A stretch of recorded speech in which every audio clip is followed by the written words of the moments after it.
Sun Tzu once rightly said, "The supreme art of war is to subdue the enemy without fighting." Hello everyone and welcome to the channel Indian Battle Strategy. In this video, we will be discussing about The Art of War written by Sun Tzu. War is a part of life. It's in the nature of most living organisms to engage in battle, defeat opponents and to dominate. With humans, we see this happen in war, in business, in video games and even on YouTube. And most probably chances are that when we are not engaging in a battle with our environment, we are waging war against ourselves. The Art of War by Sun Tzu is an ancient Chinese military text composed of 13 chapters which are devoted to tactical and the strategic aspects of warfare. Further, the Art of War explains in detail how we must behave in battle and more importantly how to win. Have you ever thought what makes a strong army? In what manner should we approach the enemy on enclosed terrain? And how should we use spies to gather information or to spread fake news? All these relevant information has been mentioned in the Art of War.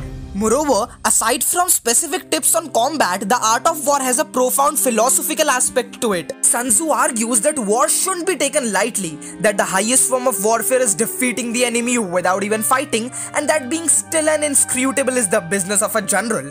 He emphasizes the use of intelligence over brute force and teaches us how to win battles in a smart way. The beauty of the Art of War is that its wisdom can be applied to our modern lives as well, even in times of peace when we don't have to deal with bloodshed but rather with work and daily conflicts in general. In this video, we will explore the wisdom of Sun Tzu's work, The Art of War. Sun Tzu, also known as Master Sun, was a military strategist and philosopher who lived about 2500,000 years ago and is traditionally appointed the author of Art of War. However, some Chinese scholars doubt the existence of Sun Tzu and believe that the Art of War is a compilation of works by different authors. Oldest available sources agree that he was general and strategist who served the king of Wu. Throughout the ages, Sun Tzu's work inspired numerous people within the military as well as outside the military. Do you know, once Brazilian soccer coach Luis Felipe Scolari used the ancient strategy guide to win the 2002 World Cup. The Art of War emphasizes the importance of good preparation. The underlying philosophy is that victory and defeat are already decided before the battle is fought. This means that with sufficient knowledge and calculation, it's possible to estimate the chances of winning a battle. Sometimes, if necessary, we need to employ spies to acquire the necessary information. We must know what we are up against and be realistic about our own strengths and weaknesses. To create an obedient army, it's vital for a leader to know his soldiers. Every kind of soldier needs a different kind of treatment. Self-awareness is key. As if we know ourselves, we know which enemies we are able to defeat and which enemies we should run from. Often it's better to avoid conflict if that avoids great loss. According to Sun Tzu, the highest victory is defeating the enemy without even fighting. Unfortunately, this ideal isn't always an option. That's why in life we ought to pick our battles carefully, knowing which are worth fighting and which are a waste of energy and resources.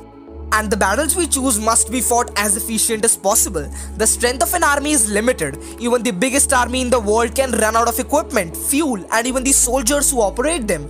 Lengthy wars are disastrous for a country and its resources and will only exhaust those that participate. Hence, the best way to win a battle is by striking quickly with the minimal use of resources. Don't destroy the enemy's cities and resources when we can use them for our own. And don't needlessly kill the enemy's soldiers when they can join our ranks. As Sun Tzu rightly said, I quote, "The highest form of warfare is to attack strategy itself, the next to attack alliances, the next to attack armies. The lowest form of war is to attack cities. Siege warfare is the last resort." In war, victory is a product of measurement, estimation, calculation and comparison, as rightly put by Sun Tzu. If victory is clear, fight. If defeat is certain, do not fight. If we choose to fight, we need to have sufficient knowledge in order to decide the right strategies that lead us to victory.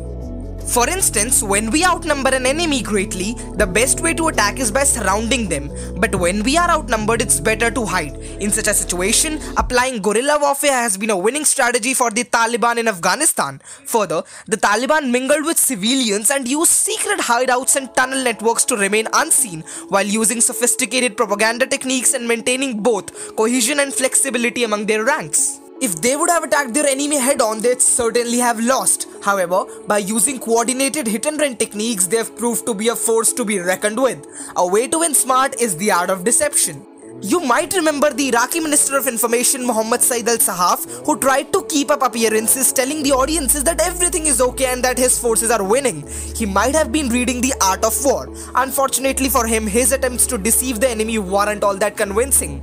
In war, it's necessary to be adaptive to changing circumstances. Like water, war has no constant form. The enemy changes all the time, as well as natural circumstances like season and terrain. Sun Tzu encourages us to drive victory from changing circumstances of the enemy while staying formless ourselves. This means that we should always observe the enemy carefully and prevent exposing ourselves to them. This is how we stay aware of our opponent's ever-changing dispositions so we can use them to our advantage. For example, Sun Tzu tells us to avoid the keen spirit and instead attack the dull and homesick, and that we should watch certain patterns to determine the enemy's strength. In addition to this, he also tells us to ensure our own invulnerability and wait for the enemy's vulnerability. This is basically the core strategy when playing a game of squash. Focus on playing well, wait for your opponent to make a mistake and exploit it. The Art of War lays out different situations and how to act in them like different terrains. For example, we should camp on high grounds and face the open and always fight downhill. And if the enemy crosses a river towards us, we must not confront him midstream, but let half of his troops cross before we strike. Sun Tzu distinguishes 9 kinds of battlegrounds that each require different ways of fighting. For example, when the ground is strategically advantageous to either side, it's strategic ground. For a firm, this could be a specific location in a city, and for an army, it could be elevated terrain that is useful for combat. But there's also death ground on which there's only one way to survive: fight. Sun Tzu teaches us the importance of finding balance and inner peace when going to war. We shouldn't be too reckless but not cowards either. And it's dangerous to be easily triggered because it's easy to lure people with a temper into battle. Also, a general should be compassionate to his men and treat them with humanity, but being too concerned with them leads to worry and trouble. The Art of War teaches us how to pick and win our battles. Rather than focusing on brute force, Sun Tzu advises us to measure and calculate to know our enemies and ourselves, so we can be victorious even before we make a move. Furthermore, he teaches us how to be smarter than our opponents, deceive and manipulate them, and use any situation to our advantage. At the same time, he urges us to defeat without fighting and prevent suffering as much as possible. If we can defeat an enemy without bloodshed, lead with wisdom and compassion while maintaining discipline, and adapt to the changing nature of earth and heaven, then war is truly an art. For more information and updates like this, kindly subscribe to our channel and press the bell icon below so you will not miss any updates from the channel. Thank you so much for watching this video till the end.